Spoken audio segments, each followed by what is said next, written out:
पवन सिन्हा जी, बस एक सवाल फिर मैं अयोध्या की तस्वीरें भी अपने दर्शकों तक पहुंचाऊंगा क्योंकि नीतीश वहां से हमें नजर आ रहे हैं।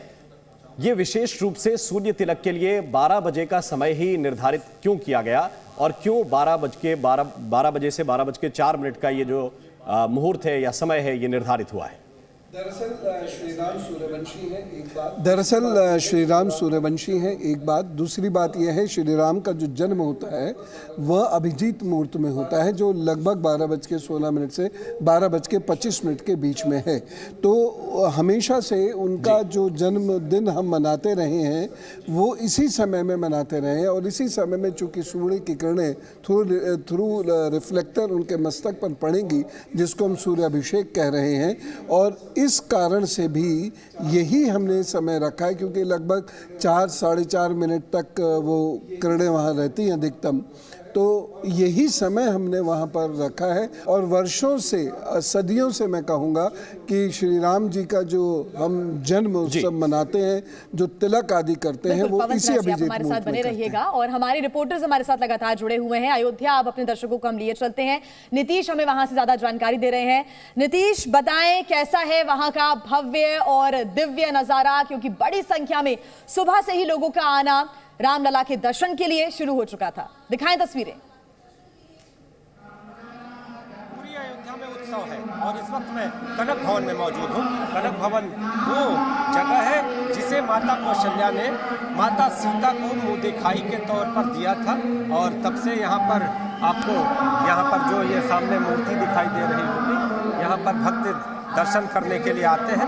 अगर आपसे पहले बात करें तो यहाँ पर भी जन्मोत्सव का कार्यक्रम मनाया जाता है रहा है, तो आज यहाँ पर भी कार्यक्रम होगा और उसी कार्यक्रम के मद्देनजर ये भीड़ आपको दिखाई दे रही है। जो भक्त हैं यहाँ पर पूजन करने के लिए पहुँचे हुए हैं और पूरा कनक भवन आप देखिए जो गुब्बारे हैं उससे सजा हुआ है, फूलों से सजा हुआ है। और सिर्फ कनक भवन ही नहीं बल्कि दशरथ महल, ये देखिए तस्वीरें जो इस वक्त मैं नीतीश आपके पास लौट कर आता हूं, लेकिन तस्वीरें जरा देखिए। मुख्यमंत्री योगी आदित्यनाथ इस वक्त कन्या पूजन कर रहे हैं। नवमी का जो दिन है बहुत ही पुनीत दिन है। रामनवमी, भगवान श्री राम का जन्म दिवस तो है ही, माता के जो नवरात्र हैं उसका भी अंतिम दिन है और ये देखिए कन्या पूजन का इस दिन विशेष महत्व होता है।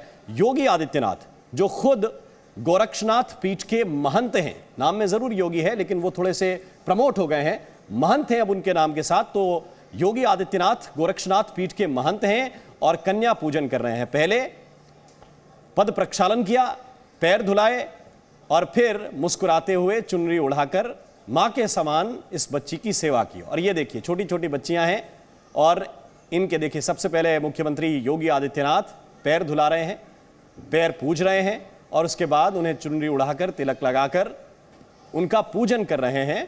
और इसके बाद भोजन का विधान तो जिया होता ही है। बिल्कुल, अष्टमी और नौमी ये 2 दिन का इंतजार होता है कन्याओं को। कन्या भोज के लिए उन्हें बुलाया जाता है और उनकी पूजा अर्चना की जाती है। छोटी छोटी कन्याओं से आशीर्वाद लिया जाता है और कुछ वैसी ही तस्वीरें सीएम योगी आदित्यनाथ की भी नजर आ रही है। चरण धुलाकर और उनकी पूजा करते हुए, आरती उतारते हुए, उन्हें चुन्नी उड़ाते हुए नजर आ रहे हैं सीएम योगी आदित्यनाथ। और हर वर्ष उनकी ऐसी तस्वीरें आती हैं सामने। राम, बिल्कुल ये तस्वीरें विशेष हैं और इन तस्वीरों को जो भी देख रहा होगा बहुत सुखद महसूस कर रहा होगा। प्रदेश के मुख्यमंत्री हैं, दिग्गज नेता हैं, फायर ब्रांड नेता हैं, चुनाव प्रचार का दौर भी चल रहा है तो व्यस्तताएं भी इस वक्त बहुत ज्यादा होंगी, लेकिन इन व्यस्तताओं के बीच में भी अपनी संस्कृति की ध्वजा जो है वो पकड़े हुए हैं योगी आदित्यनाथ।